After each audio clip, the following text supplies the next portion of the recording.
200, 300 people in the room, and I could count on one, if maybe both my hands, how many faces were not white. Let's get rid of all those barriers and just pretend they didn't exist. I actually think one of the main things that the market research industry needs to do is to wake up.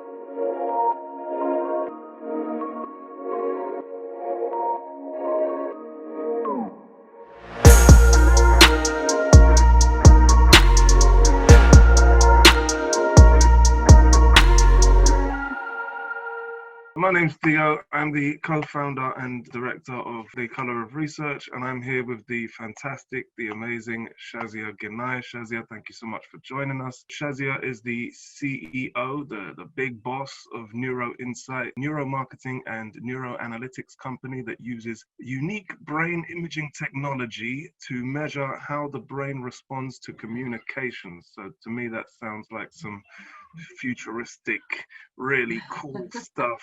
But maybe you can just tell us a little more and tell the people who are watching, what the sort of work that Neuro-Insight does and what a typical day is like for you as the CEO, as the head honcho. Yeah, sure. Thanks so much for having me. This is really cool. I'm excited to be speaking for this group because it's an amazing organization.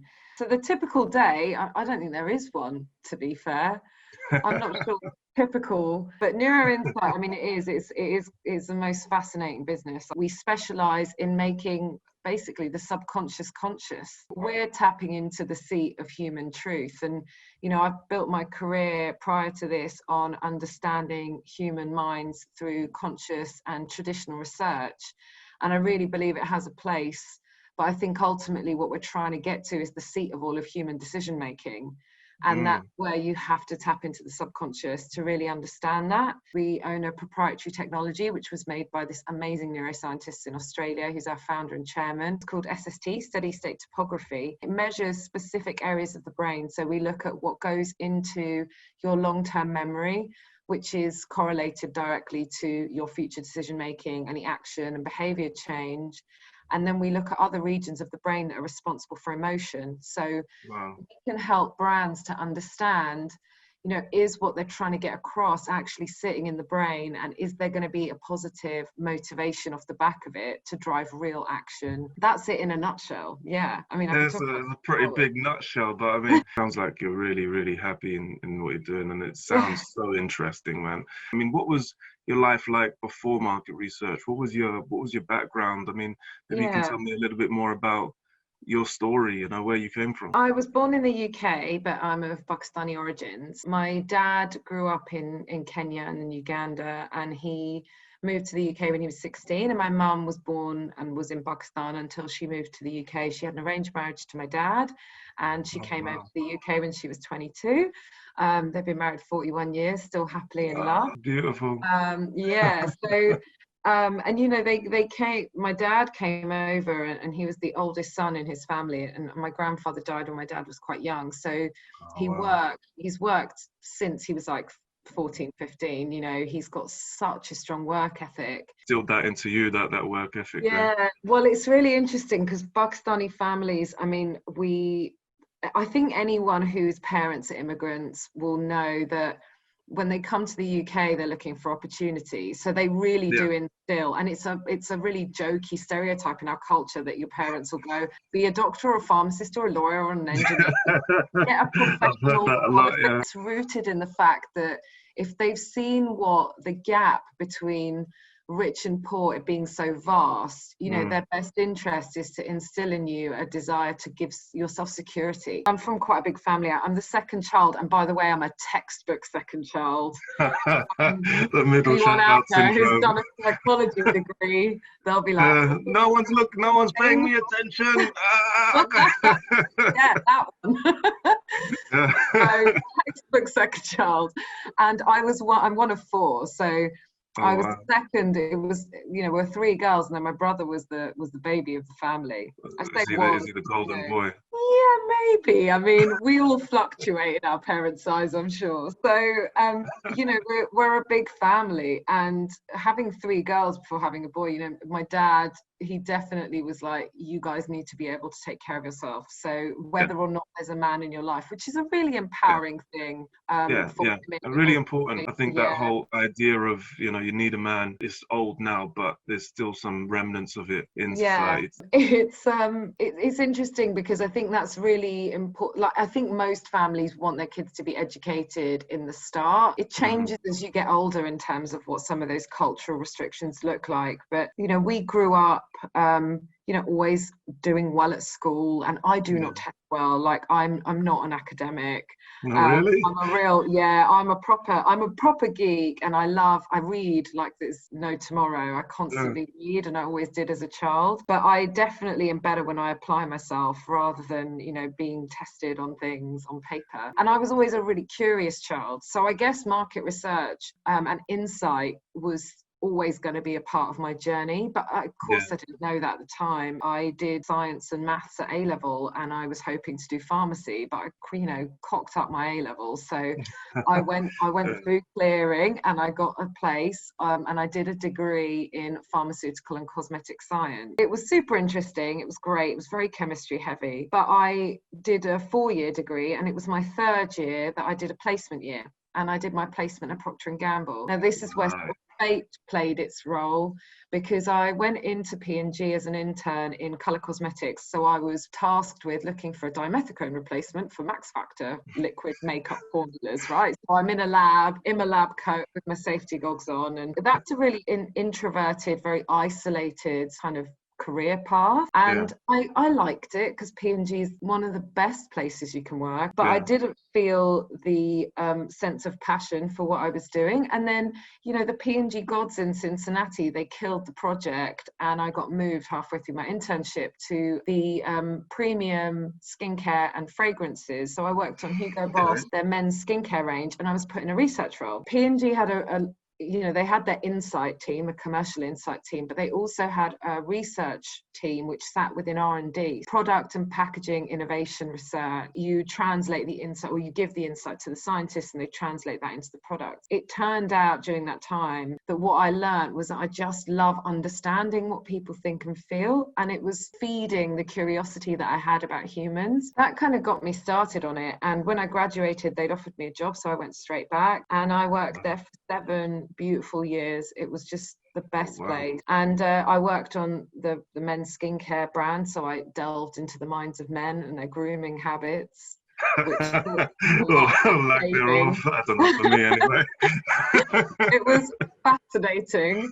And then I worked on their perfume business. Perfumes have like 0 functional benefit. It's a super emotional space. Brands are kind of these aspirational brands, and so everything's very much about emotion. What then happened was a lot of my work, it was leaning me more towards wanting to be in a more commercial space. I also used to do a lot of work on storytelling. So it was interesting because that part of my journey, it taught me that there is a world outside of the science stuff that we're told that we have to do with kids, but also that there's so much more that you can tap into when you're trying to feed human curiosity. What I then did was, after 7 years I left, people always go, oh my God, did you really do this? Because P&G did this massive redundancy program back in 2012, and they had to get rid of so many people that they opened the floodgates and said, anybody who wants to take voluntary package, you can ask for it and take it and go. Okay. So I put my hand up because P&G is amazing, but it's very easy to get stuck in a rut. You just wanted to change? What was the... Yeah, one of the guys I work for on the senior leadership team, he was a really good friend and an amazing, amazing mentor. He said to me, why is it that you want to go? And the only thing I could think of saying was that my ambition just won't be met by the opportunities here. And it's very brave. It's a real blessing to work for an organization which has so much structure, but at the same time, that structure can be a real hindrance to progression. So I had a great 7 years there. And I left because it was definitely time. And it's really easy there to get kind of institutionalized. People stay for 10, 20 years. I just, wanted to see what the world outside was like. So I took a package, and then I decided to work out what I wanted to be when I grow up, right?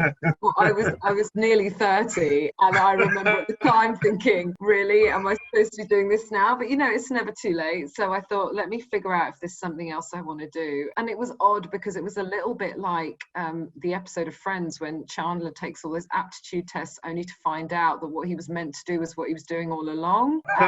Because I was always meant to be a researcher. So I then got contacted on LinkedIn about a job at GHD, the hair tools, and I'm a fan. So I kind of jumped at it, and it was interesting because they'd hired me to be a qualitative insight manager. And it's a typical kind of entrepreneurial client side behavior where they go, oh, surely you need someone for qual and someone for quant. And that's not the case client side. Insight is not a data point. Insight is about a story created from multiple pieces of information. I went in and they'd hired a qual person, they'd hired a quant person, somebody else. And when that other person came in, it didn't work out. And I ended up just doing both. And then about a year later, they said, look, we're going to promote you to global head of insight so you can properly create and structure and sort of run the insight function. I mean, the thing that was interesting there was there wasn't like an insight heavy leadership team. So I had 7 bosses in 4 years. I mean, it was such a crazy time. 7 bosses in 4 years. Yeah, I mean, there were 3 CEOs in the time I was there. So it was pretty mad. That meant sort of making it up as you go along. It's probably the best and worst career decision I made. Like, I think I met a lot of interesting people along the way. The environment could sometimes be really challenging. And with all that change as well, you have to learn to adapt quite a lot. And that's one thing I'd say is a skill that I owe to that place. When you're just sort of like in the mix of it and you're given that freedom, that's when creativity can really blossom. So in some ways it's probably a bit of a blessing. I think the interesting thing there was creativity could blossom. I think that when you go through so much change, it can be quite stifling because you're almost trying to rediscover who you are. I think I learned a lot about kind of using my voice in the right way, just coming out of that space. But I did it for 4 years, and the company went through sale as well. So they were private equity owned business and they were sold to Coty. And I was there through that, and I stayed for about 9 months after. And I felt very much like I was done. I obviously put that out into the universe because then I got this call about this crazy company, Neuro-Insight. And I remember at the time thinking I would never go to an agency. I think some people feel like they're one thing or another. And I knew that if I did it, if I went to an agency, it would have to be an agency that I would have hired. And I was a real stickler for who I commissioned research with. I was picky. So the second criteria was it had to be something that really, when I heard about it, it made me feel like it could change my life, and I honestly heard about it and I was like, this is crazy. Like, it's kind of wacky and it's sort of, it's the next that step. Little geeky brain in there. Totally. It's the And science. also, the other thing for me was that P&G, when you start out, they train you in everything. So they're so good with their training. Every bit of quant, you learn about metaphor elicitation and all sorts of qualitative techniques. But one thing that you can't get unless you work for a neuro research company is an understanding of the subconscious. And ultimately, that's what we're trying to get to. So it was a bit of a dream. And I came into the business 3 years ago as a head of business development. Heather Andrew, who was the CEO at the time, she was looking for somebody who had a set of skills which were not the over bullshit sales thing. Used car salesman. Yeah, exactly. It was more about someone who's approachable, someone who knows insight, someone who gets people. She said to me, in a few years' time, when I'm ready, I'm going to be wanting to hand this over, in the distant future. And then less than 2 years in, she just turned around to me one day and she said, you're ready and I'm ready to go. So here you go. And I think that was quite possibly one of the most surreal weeks of my life, because it was the week of my birthday. My sister gave birth to her second baby on the day I found out I was becoming a CEO. Like, Oh my there was gosh. all sorts of stuff that was happening. And I was part of a campaign for Endometriosis UK, which is a female menstrual health condition, which I suffer from, and I'm also a volunteer for their charity. And Rankin shot the campaign. So, you know, the best photographer in the world had taken my picture, and I was in the press. And this week was like this crazy time. Celebrity week. Yeah, and then I had a 3-month handover with her, and so then as of 1st of June last year, I was effectively the CEO. And I laugh about it now because, you know, it's been a year, and if someone had told me at the time you're going to have to deal with a pandemic, I would have said, you can keep your job, I'm going to go and run a yoga retreat in the forest, thank you. Yeah, no one saw that one coming. But I'm really glad I stuck it out, because this is definitely where I'm meant to be at. I believe that. Oh, that's lovely to hear, man. Really lovely to hear. I mean, maybe going into that then, I mean, it's great that you're where you are now. What do you think the biggest obstacles that you've had to overcome have been along that journey? So I think I'd probably split it into 2 buckets. I'd say that there's one which is a physical hurdle because I have a health condition, but the other one is a mental hurdle. And I think the physical one's probably the easier one to talk about, actually, funnily enough. So I was 25 when I was diagnosed with endometriosis, and I had my first surgery at 26. I had my second surgery when I was 35. You know, you go through weird stages. It's a chronic pain condition, and I started volunteering for Endometriosis UK about 3 years ago, and I did that because I really didn't want anyone to have to go through isolation, like feeling isolated, which is how I felt when I went through it. You know, they didn't know a lot about it. It affects your fertility. In our culture, it's really not something you talk about, you know, and I think a lot of people will empathize with the fact that in Asian culture, anything to do with your lady parts is, you know, shame or making babies. They are the 2 reasons why you would talk about it. So it was a really tough time, and I never talked about it until Rankin was shooting the campaign when I was 35 years old. So I spent like 10 years not talking about it, and living with kind of a condition that gives you chronic pain means that you're always going to feel like, will I ever be able to succeed? Will I get so sick I have to have more operations? And I know that when I got told I was going to be made CEO, one of the first things I thought was, what if I get really sick? And my doctors had told me the December after my second surgery that you probably would need to have a hysterectomy because I have a secondary condition called adenomyosis. And I remember thinking, if I need a hysterectomy, I can't do this job. And that's stupid, but it's one of the things that went through my head. If you need to work from home when you get period pain, and if you've got a condition like this where you're really struggling with it, your gender starts to become an obstacle. You wouldn't have that issue if you were a man. Yes, and true. I think the mental obstacle was more something I mentioned earlier about using my voice. So I was always quite an outspoken child. I'm quite an outspoken adult. But one of the things that I have struggled with, and I spoke to an amazing leadership coach that I've got about this, was I used to sing, and I used to sing Urdu poetry. And the best day of my life. Yeah. Wow, the best day of my life was when I was 17 and I sang live unaccompanied in front of 20,000 people. Wow.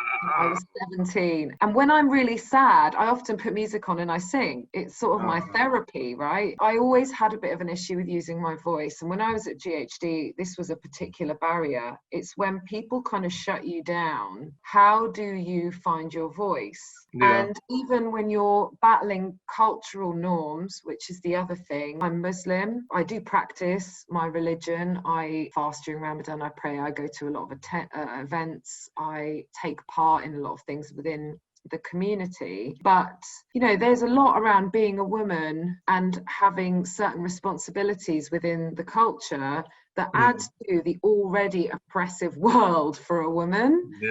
So yeah, I it's can really tough, understand that. you know, and I'm incredibly proud of my heritage and really proud of my culture, even within, let alone outside of our cultures. I think everyone faces the stereotypes that have been almost embedded within us via society and through generations and what they've had to go through. Those Yeah, things then have a backlash when you're trying to create a new path. yeah, It's really tough. Out of my siblings, you know, we all went to university. We all did bachelor's degrees. My brother did a master's. But after graduating, everyone moved home except for me. And I never really asked anyone's permission. I just went and got a job and moved to where I yeah, was working. And then I went and got a mortgage. And, you know, I didn't get married. And my sisters are both married and they've got kids. And so following kind of the social construct or societal norms, that was a real obstacle when I was doing those things, being able to kind of shout and say, this is why, and having people accept your yeah, voice. And yeah, even when, you know, I think anyone who's of an ethnic minority background will have discussed race at some point in their career, like quite early on. They will have been yeah, aware of their race. And it's interesting how, you know, using your voice, it's almost like you know, it's like when you have those dreams when you're screaming and no one can hear you. Whenever anyone talks to me about obstacles, I always talk about my voice, because singing was my happiest place. And actually, it turns out that the reason was because I was using my voice yeah. to do something that meant a lot to me, that really kind of lit a fire in my soul. Beautifully Yeah. said, man. It'll bring a tear to my eye, Jesus. Yeah. I mean, you touched on how your race is something that's sort of made aware very early. Yeah. Um, can you talk, a little bit more on that? Yeah, I grew up in parts of the country which weren't predominantly Asian. So I went to school in Kent and then in Hertfordshire. So there were, when I was in secondary school, there were 3 other Asian girls in my class, and I was friends with them, but I didn't see why I should only have to be friends with them. So Yeah, I was friends with completely. everyone. You do feel it. And I felt it then, I feel it now. I went to a media event at the beginning of the year, and it was an invite-only senior leadership event for media. And I remember walking in, and I have never felt so impostery in my life. Yeah, Because I walked in and I looked around, and there were probably about 200, 300 people in the room, and I could count on one, if, maybe both my hands, how many faces were not white. yeah, The gender difference was already not in my favor, yeah, but the race difference was, it was astonishing. As somebody who gets quite impostery about being a CEO anyway, because I don't like getting up at 5 a.m. and going for a run, and I'm not kind of your traditional CEO, like, I still eat Nutella out of the jar, let's just be clear. I tried that thing. I tried that wake up at 4 a.m. All the top CEOs wake up at 4 a.m. Yeah, If you're not waking up at 4 a.m., you're not doing it right. I tried it for about 2 weeks. I couldn't do it. But don't you think that is part of the problem? It's Yeah, the pigeonholing, right? yeah, Because some of the best creative minds, they are so because they have a difference. yeah, And we yeah. try and create these personas that you have to fit into. And I think it's so important for the next generations that, you can't be what you can't see, man. I just feel like people need to be able to see that you're allowed to kind of not fit the mold, and that's okay. Yeah, you make your own mold. The other thing with race, and this is kind of comical to be fair, is my name, right? I do not know how many times people have said my name wrong. You got my name right first time, so I give you a virtual high five for that. But there's a lot of people that get my name wrong. And actually, for the first 7 years of my career at Procter & Gamble, I actually shortened my name to Shaz. Yeah. Right? And so it's funny because when I left and I went to GHD, I remember telling myself, you are not going to be Shaz anymore. You are going to be Shazia. And anyone who can't say it is going to learn how to say it. Yeah. Because it's super important to me, because I actually don't like very much. Shaz is just, it feels very slangy, and also then people never know how to say my name anyway, and it's also short for Sharon, which is not my name. So that was quite an interesting one for me, you know, just my name. It's funny you touched on that, because, you know, that's a way that you sort of adapted yourself, you know, changed yourself. I wonder if there's any other examples of that you can give us, of, you know, ways in which you've had to sort of change, and if you still do that, or if you've stopped doing that. I guess when I started work, we would have these big Christmas parties, and the first few years I would, you know, go in black tie. I'd buy a dress, right? And then there were a few years when I was like, actually, do you know the most beautiful and glamorous thing that I could put on is a sari? And so I was like, do you know what? I'm just going to wear a sari. Yeah. And I did it for like 3 or 4 years, and it was so great, because actually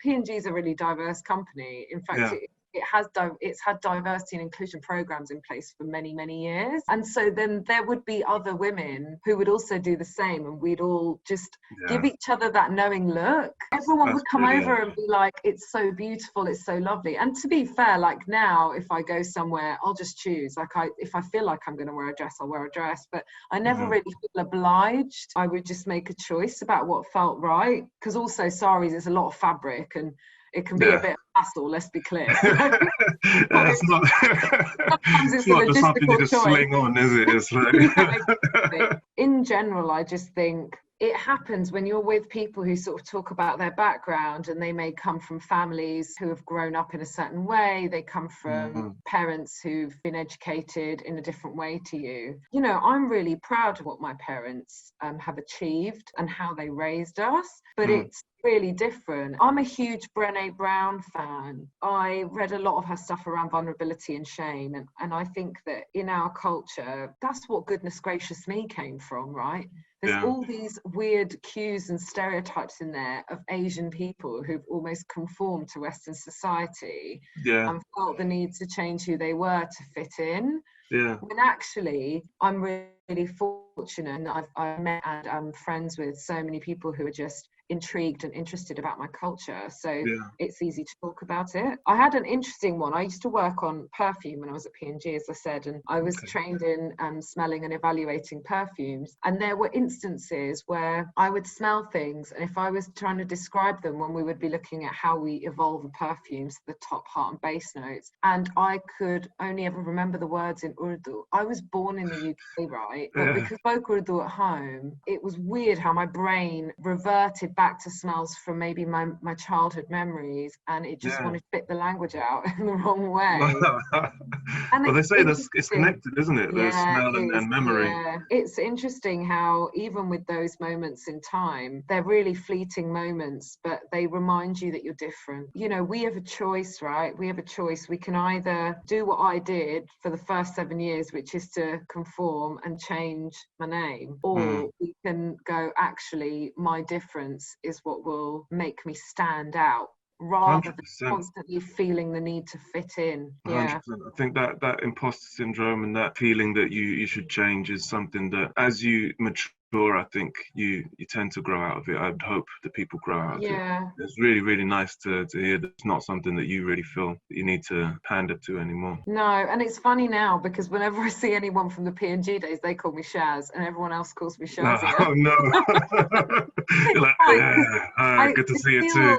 I feel so connected to it, because it reminds me of the fact that I did that. It also reminds me of the fact that they're kind of the people I grew up with, and they accepted everything I was and am, but it really does remind me of what I kind of was back then. Yeah, we've talked a little bit about what it's like coming into research as, you know, an other, and you know, how do you feel? Do you feel that that's affected your journey? Or I think it was an unintentional thing that happened to me that has affected my trajectory. So when I went to Procter & Gamble, I went in through the internship program. To caveat this, P&G is one of the best companies, but their internship program and how they get interns in, I think is debatable, or it was back then. I think they've changed it now. In R&D, they had 2 entry levels. One entry level, the top entry level, was was for people who have done a PhD or master's, or for anyone who comes from one of the top 10 universities in the country and has a bachelor's, right? And then the second level was for anyone else, right, who comes from a non-top 10 university. Now, all of the people in my year of interns, and bear in mind,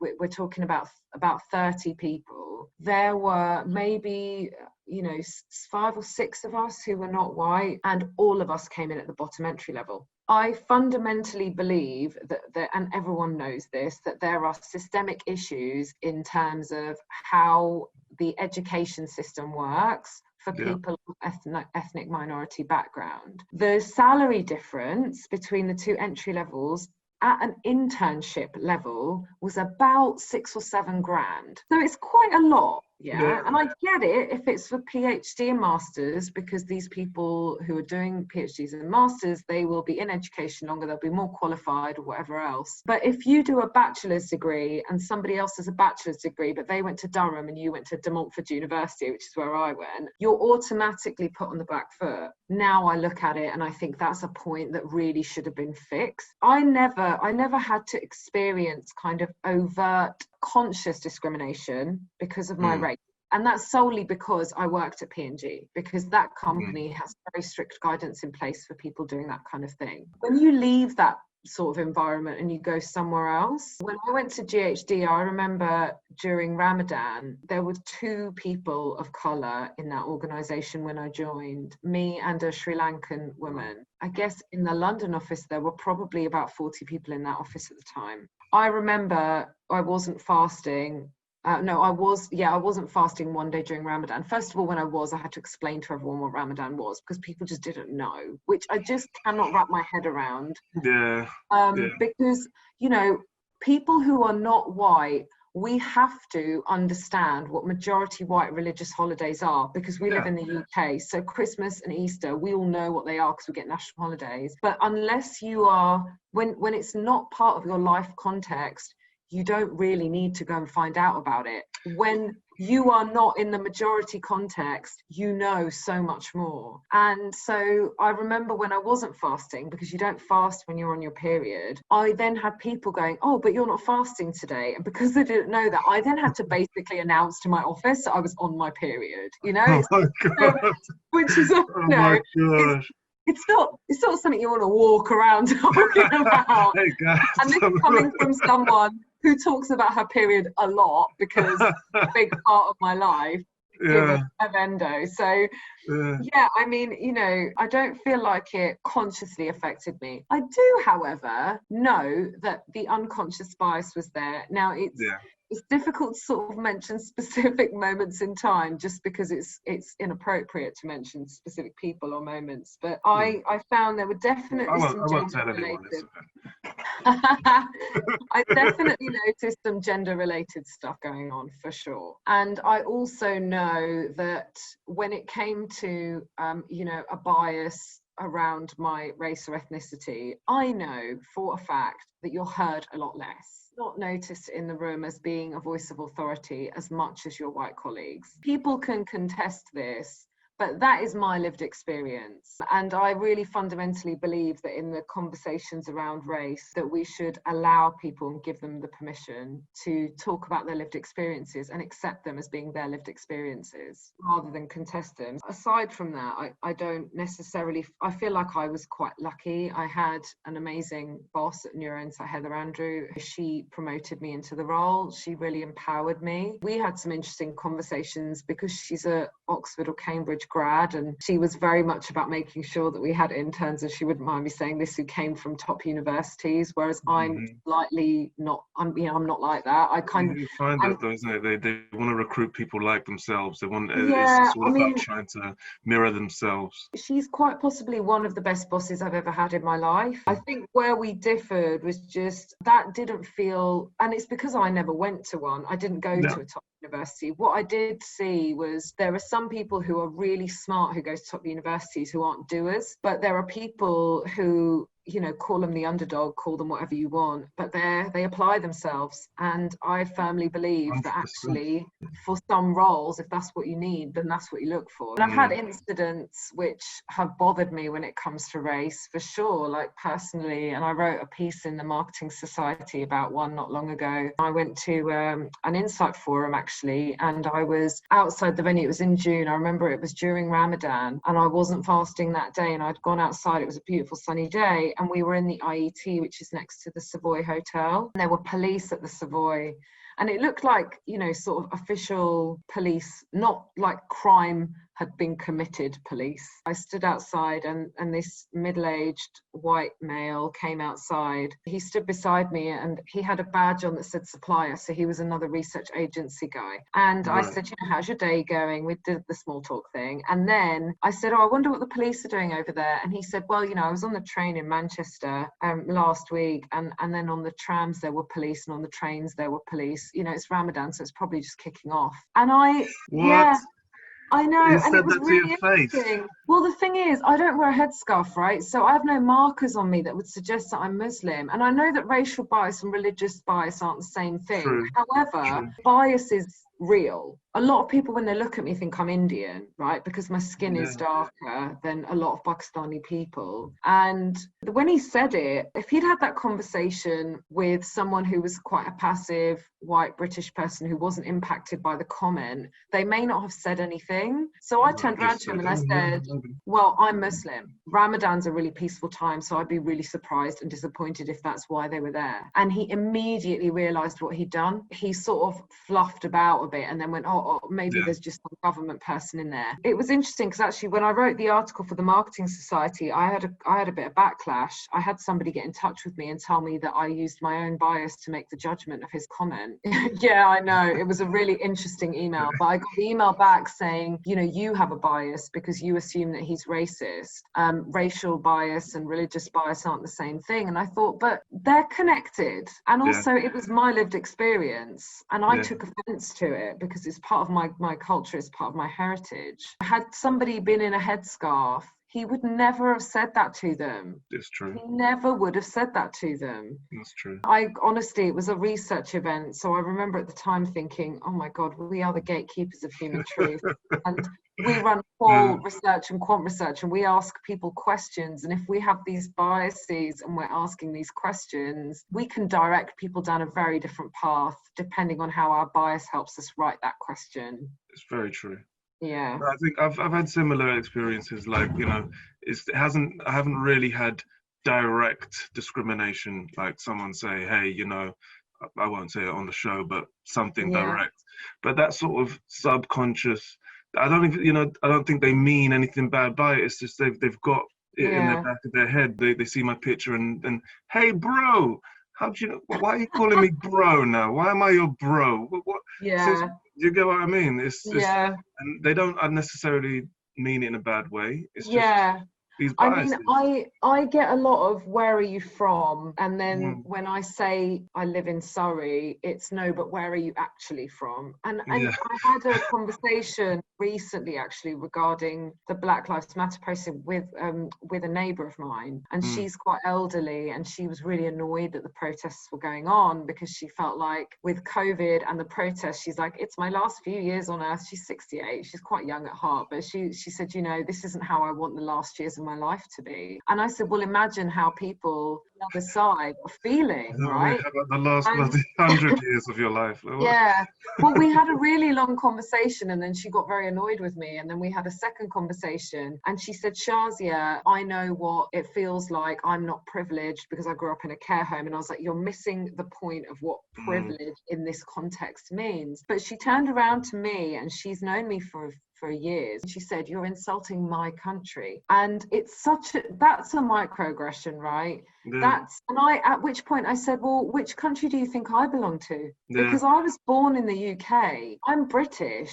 I'm a British Asian woman. I'm a British Asian Muslim woman. I do see a lot of that happen. And I've had very overt racist comments, like when I younger. So when I was about 15, I went through a phase of trying to work out who I was religiously. So I investigated, I was so curious, studied religion extensively, I still do. And I tried wearing a headscarf for a while to see if that would fit with who I was. And I had a part-time job on the weekends. And I remember somebody shouting across the street because they saw me in a scarf. They said, go back to where you came from. All I wanted to say was, my dad's picking me up. My house is 15 minutes down the road.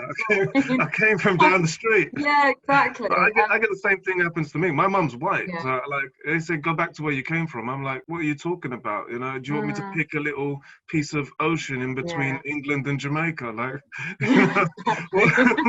what are you talking about? But it is that case of, you know, if you're not 100% white, then they just imagine that you're not from here. And also, I think that, you know, when your name is seen before your face, I've got a really good friend who's a leadership coach, and he's black, but he has a very British name. And he said it's actually been great for him that before people see him, they see the name and they're fine, right? My name suggests my culture before they've even seen who I am. Got a really close friend, and he's a white male and he's gay, and he said, I can walk in a room and no one will know I'm gay, aside from when he wears very flamboyant jackets, which he loves. True. But he said, and then when I open my mouth, they'll know. He said, you wear that identity on you. Yeah. And so you go anywhere and people immediately see your difference before they see your similarity. And it's true. It's very, very true. With the whole core initiative, we've had some talks on, you know, okay, well, there's also people who are white but have been, you know, are not from British backgrounds. They might have come from war-torn countries or something, you know. Key difference is change an accent, change an outfit, and you can still pass. When, you know, when your skin's different and your features are different, there's nothing you can do. You know, when they see you, they know it. They can see it. You know? I mean, you've agreed to be a mentor for Paul, which is amazing. I wonder if you ever had any sort of mentors in your journey. Oh yeah. Yeah. God, yeah. I actually think it's one of those things we're not told early on enough that we should all have. We're not really taught early on enough that we should ask for help. And I think it's actually really important. And I still have mentors now. So I've had mentors. Even as a CEO. Well, yeah. I mean, you know, and it's interesting because I have almost what's my advisory board, right? Which is people like my mother and my best friends, you know, the people who you go to when you need real advice, or who know you well enough to be able to smack you if you're doing something ridiculous. I was lucky because again at P&G they have mentoring programs, so I've had mentors throughout my life. Did you have any who could share the experience of what it's like being, you know, a Pakistani woman in business? No, I never. Do you know, there just weren't that many.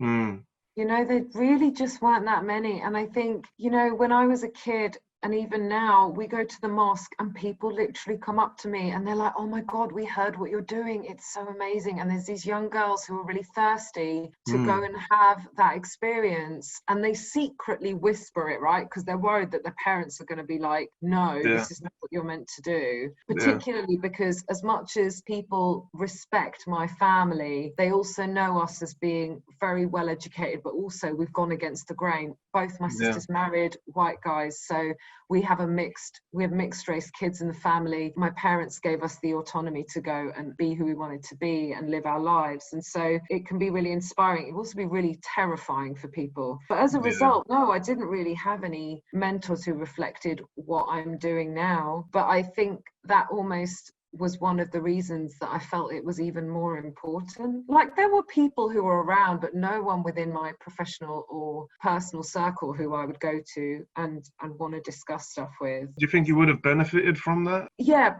probably.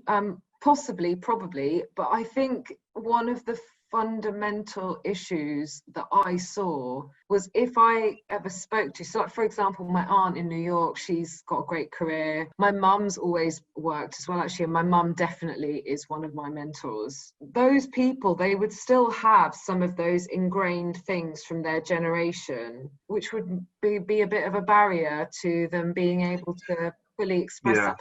And I think it's, you know, And it's fair enough, because I think there's a real change that's coming, which is that people don't go, oh, but, you know, there's only so far you can go because your race is a barrier or because your gender is a barrier. Now it's about, let's get rid of all those barriers and just pretend they didn't exist and just go and do whatever the hell we want and see what happens. And I'm hoping that that's what the next generation will be able to get off the back the people who are trying to do that now. And I've heard enough stories from people of that generation through, you know, my community and from my parents, but hearing those stories can really help you to go, well, why was that and what can I do differently? But there aren't any examples of people that I can think of who I've gone, that's a Asian woman who had a career that I really aspired to want to have. When I was younger, that wasn't a thing. Well, I mean, there's more now. You can give that to the next generation, I think, and that's. Well, I hope really so. important. And the nice thing is, I know I'm not the only one now, because I see it. I see others, and we all give each other the knowing look. Yeah, You know? that look. We were talking about that look the other day when you're at the when they're at the award ceremonies or the networking. We just look like, Yeah, the look. We know the look. So I mean, I guess that's then. I mean, in terms of you being a mentor for CORE, which, you know, thank you so much. Thank you so much. No, Really appreciate God. getting someone like you on board So to you know, inspire and help this next generation. Is that the sort of things that you want to pass down? How to navigate through those sort of cultural barriers? I think, well, first of all, I mean, you don't need to thank me. It's such a joy that this exists, and it's so nice that people are including, you know, folks of all different backgrounds to kind of help navigate this space. Part of it is to be able to help them to understand that, you know, it's possible. I mean, honestly, if I can do it, the woman who does eat the Nutella jar, and she's sad. You know, if I can do this, I'm pretty sure anyone can. I don't want it solely to be about how you navigate through this. For me, it's about giving people permission to be able to look beyond the expectations and the boundaries that they feel have been set for them. One of the things that, and we all know this to be true, the biggest difference is for people of ethnic minority background, whatever colour you might be, your societal construct comes with walls around it that are very different to the walls that exist for white people, right? Yeah, it's true. And actually, it's about, yes, I can give examples of how I've navigated this space for sure. And particularly, I can give examples around how I dealt with the fact that I constantly had to fight a battle with my own community, with my own family, with the people at the mosque, all of those things. That's one battle. But for me, it's also about going, you know, if you were to start this from scratch, if you had no limitations and there were no boundaries, how do you create whatever world you want to create for yourself? It's something I've been thinking about a lot lately, because, you know, COVID is a time for some serious reflection. And, you know, there's a lot of discussion around the ethnicity pay gap as well. I've been thinking a lot about what wealth means and shame within our culture. Because the divide between rich and poor is so vast in South Asian countries, the people who get to the top of that wealth bracket, they're predominantly men. And a lot of the women I know who are married to these wealthy men. And I saw this happen recently when a man in our community, he passed away because he handled all the finances. The woman absolutely didn't know what to do once he had gone. One of the things I've been thinking a lot about is how we create a different narrative around wealth within our culture, because wealth is intrinsically linked to success, whether we like it or not. Success is not measured by wealth alone, and that is very true. Success should be measured through happiness and contentment and peace, as well as wealth, but it's an individual journey that people go on. In our culture, there's some real barriers around how we perceive whether or not it's okay to be successful and whether or not it's okay to be wealthy, because we're taught that the people who manage to get there are arrogant wankers. It's true. And, you know, obviously the other thing for me is I absolutely want to champion as many women as I can to find their power. You know, the ethnicity piece and the race piece is one thing, but gender is also a challenge. And I think, you know, you and I had spoken about this before, where I said that when we're fighting for justice for one part of the D&I kind of program, Yeah. we can't lose sight of the others, you know, it's not Yeah, either yeah, or. of course. And so But you for work me, together. yeah, so for me, it's about, you know, whatever the color of their skin, if I can help women to find their power and their strengths, that's super important. I firmly believe, and I've said this before, and it got written up in City AM, but my phrase on this is always, they call it Mother Nature and not Father Nature for a reason. I love that. Women have inherent nurturing instincts within It's them, true. right? Leadership is about empathy and compassion. When ego's steering the ship, there's not that much space for empathy to be on board. And so actually what's really valuable to all of our organizations and our businesses is to have female voices at the top, because they provide sort of intrinsic, inbuilt characteristics that are core to good leadership. I can't do shit without an amazing team. They're the ones who are, you know, the valuable asset here, yeah? 100%. And if you have the nurture to be able to grow a beautiful team, then that's what it's about. That's how you become successful. Yeah. You know, I can't remember who it was that said it. I don't worry about the clients. I worry about the team, and the team worries about the clients. You know, that's what it's really about, being a leader. Mm-hmm.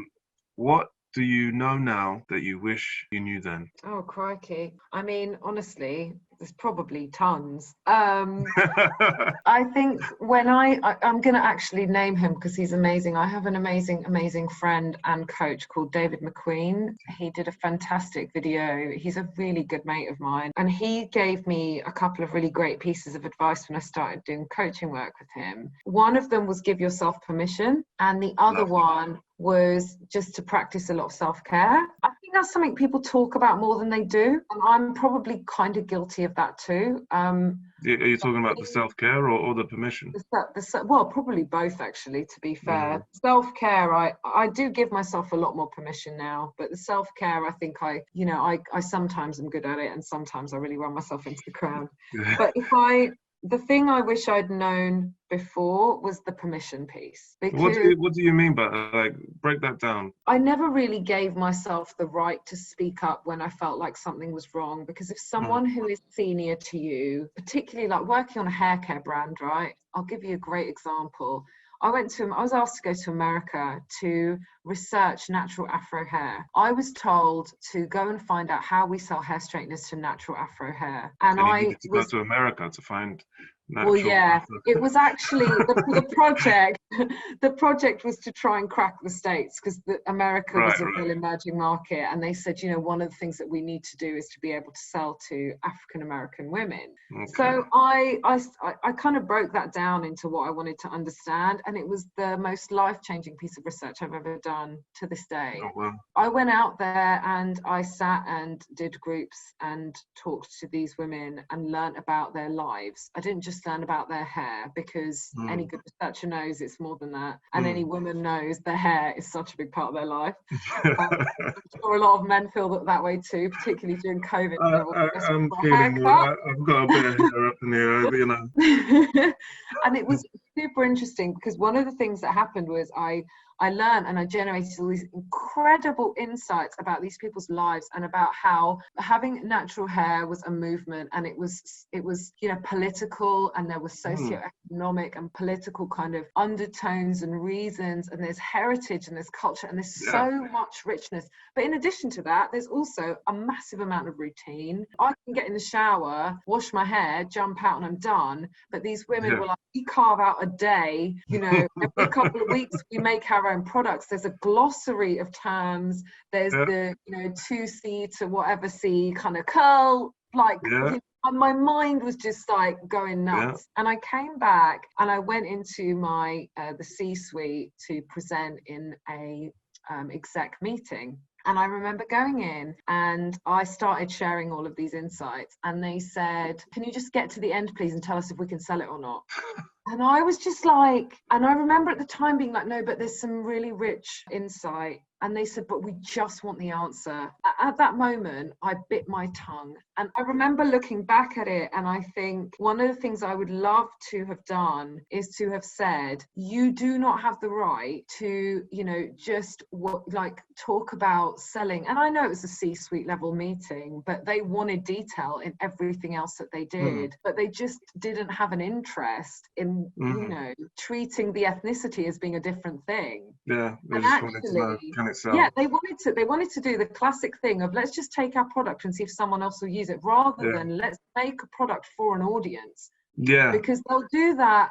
They'll do a demographic cut in other ways, but when it comes to race and ethnicity, nobody does their demographics by that often. The cosmetics industry is a mess as a result, right? Because you read any of the research data and it will tell you that Black and Asian women will disproportionately spend more on their cosmetics. That's not because we like to spend more money. It's because the only brands that make stuff that matches our skin are high-end brands. Everyone else just didn't consider us. Yeah. And we make up a large portion of the population. There's moments in my career where I wish I'd given myself the permission to be bold enough to fight for what I believed. And that's why now I don't shut up. It's true, because that research that you had done there, all of that information on natural hair over with those Black ladies in America, amazing. If they had really taken it on board, and as you said, instead of just trying to sell the product that they have already, said, well, based on all of this new information that we had no clue about, have some ideas on how they can actually get in on that, they could have opened up a whole new kind of worlds of what, opportunities. Yeah. It's so ridiculous that, that narrow-mindedness, but, But permission is definitely one. I think the only other instance is when, I haven't given myself permission to talk about my endometriosis because of my culture. When I finally opened up about that, it was a really emotional time for me, because actually, I was always afraid of talking about it because it would make me damaged goods in the eyes of the construct that's created by my culture, because it affects your fertility and, therefore who'd want to be with this woman who can't make babies? It's a piece of gossip then. And I don't wish it for me now, because honestly, I talk about it probably more than I should. And I definitely have become more vocal about everything I believe in. But yeah, giving yourself permission, definitely the wisest words ever said to me. I love that. I'm going to take that on board a bit more as well. All right, let's talk about the industry in general.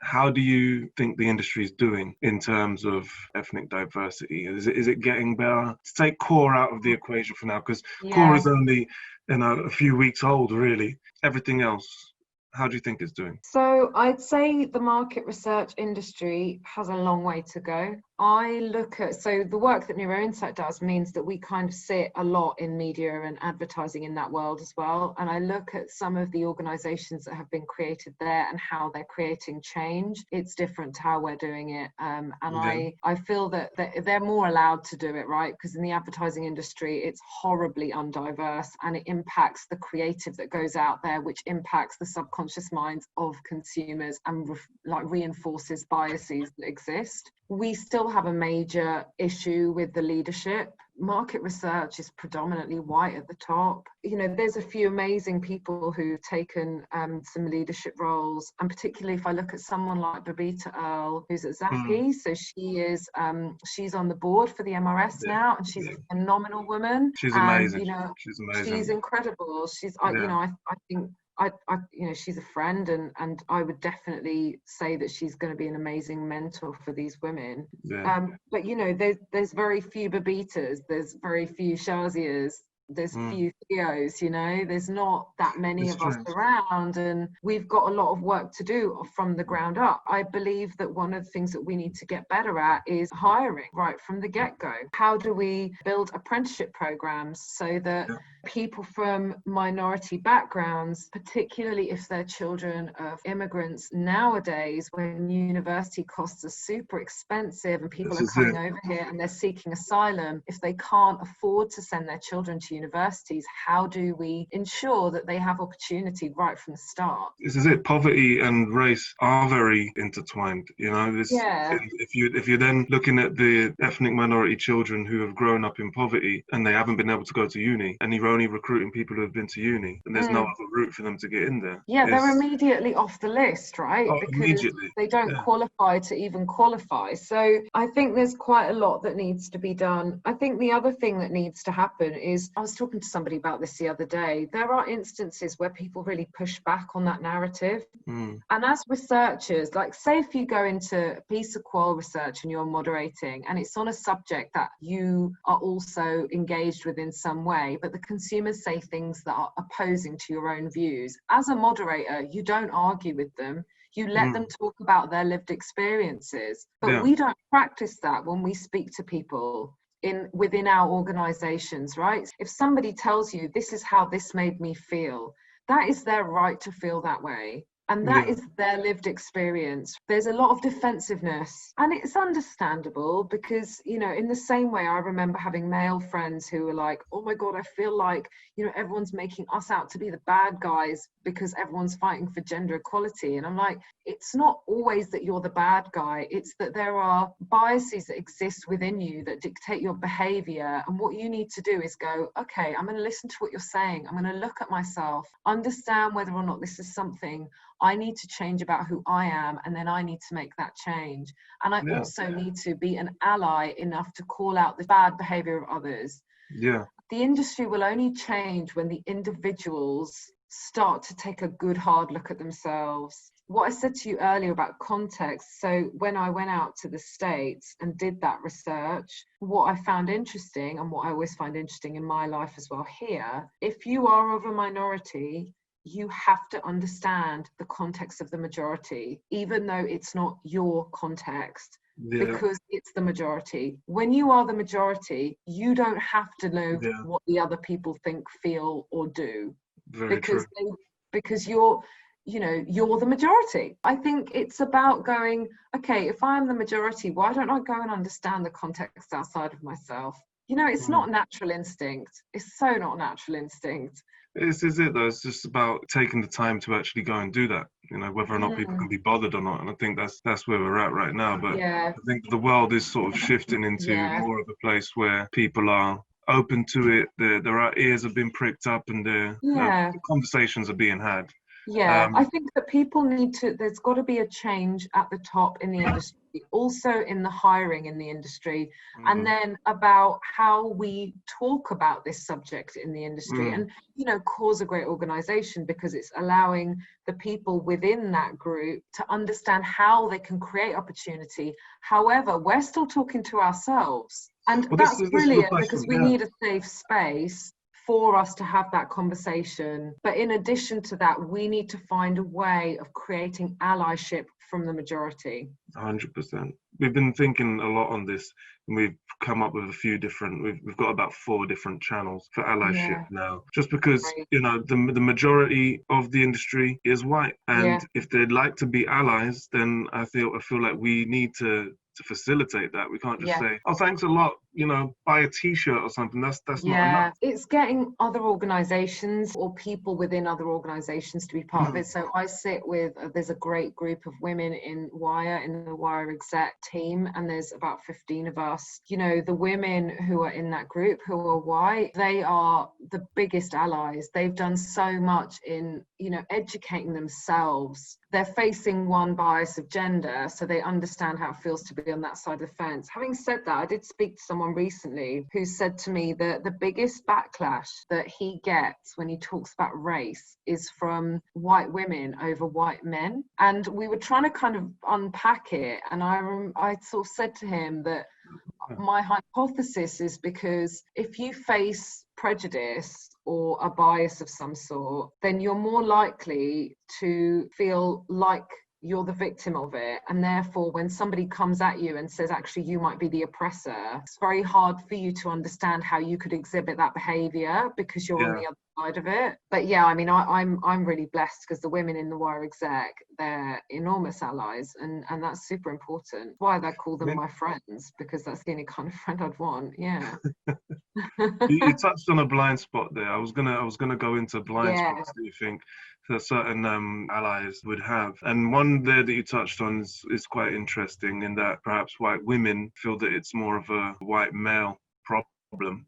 Is there any other sort of blind spots you think that allies might be having? I mean, I think there's some big glaring ones. I think the biggest thing is what you said earlier. It's about people looking for mirrors of themselves. Natural instinct, it's driven by conditioning, our subconscious implicit conditioning. Well, it's the fear of the unknown, isn't it? It's, yeah, it's tribal. Fear of unknown. And it's also, I think, not even fear of the unknown. It's just a insignificance of what isn't you. Yeah. So the best and worst part of the human condition, I always say, is so what's in it for me? Because human beings are inherently really selfish creatures, right? Yeah. We do a lot of stuff for other people. Like, people always say to me, like, oh, you volunteer for Endometriosis UK. It's so great. It's so selfless that you're doing it for other people. I'm like, no. Let's just be clear. I love that I can help others, but I get a hell of a lot out of speaking to those women myself. It's part of my healing to be able to have that interaction. And I mean, I think that when people are in that mindset, which we are naturally a lot of the time, it's not always a bad thing. What we then look for are the things that best represent our interest. And what we would look for in terms of our best interest is something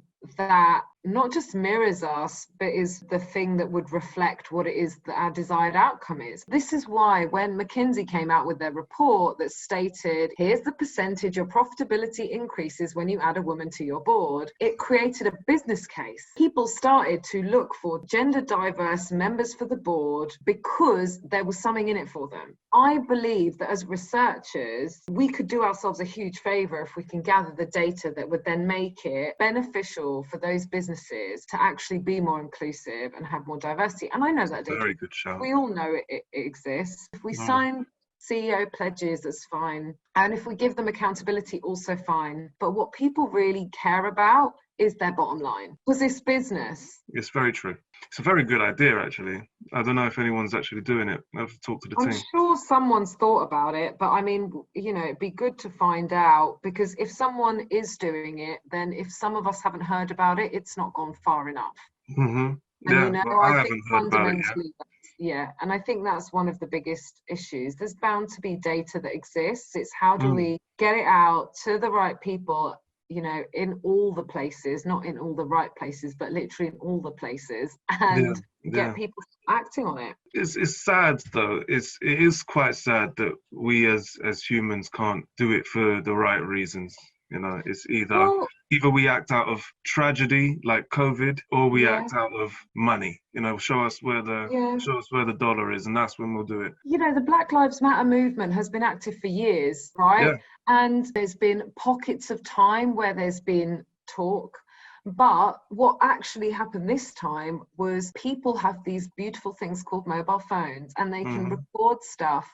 And had it not been for the recording of George Floyd's death, then none of us would have even, not none of us, but a large chunk of us wouldn't have even known about it, because it wouldn't have been on the news, because the media doesn't really report on all of these things. I mean, these things have been going on for years and years and years. You see the hashtags, you can do pages of hashtags. Exactly. And I think that's where it's really interesting, that because it became apparent out in the public domain, that's when people started acting on it, right? And then that's the thing, I look at it and I go, when I worked at P&G, they used to have like a day which was for Diwali, a day which was for this, a day which was for that. They had diversity and inclusion programs in place a decade ago, right? And don't get me wrong, they're not perfect, because their leadership is also, it's like Cincinnati American middle-aged white men. But what they do for their employees is at a lower level is good. It's a start. But, you know, I do believe that there's so much more that needs to be done. And Black Lives Matter as a movement started such a long time ago, and we're only just talking about it now in a very real way. It's shocking, actually, when all of the black squares started coming out. Was it Blackout Tuesday? And all these companies just, I just discovered racism. It's like, really?